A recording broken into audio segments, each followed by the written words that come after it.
Naglabot sa 1,963,500 pesos ang balor sang tatlo ka fishing boats, mga gamit sa pagpangisda kag lain-lain nga klase sang isda nga nakumpiskar sa operasyon batok sa ginapatihan illegal nga troll fishing sa katubigan sang Baligyan Island, Barangay Malangabang, Concepcion, Iloilo, pasado las 12:32 sang kaagahon Hulyo 30. Ang superpower sa Mighty Sea, lakas tensya, matalinaw, Mighty Sea.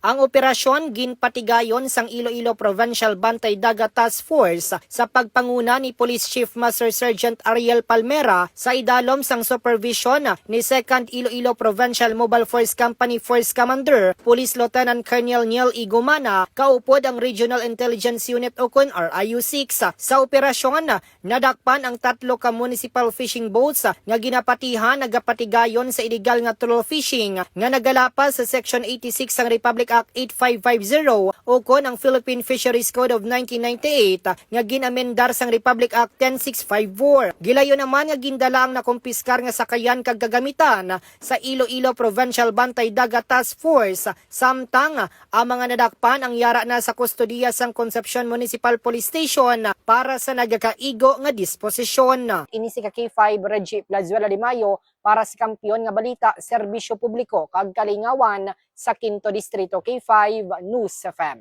Ang D3 Bio himo sang extra virgin coconut oil nga gin-opdan sang vitamin D3. Sa D3 Bio, dasig ka mag-ayo.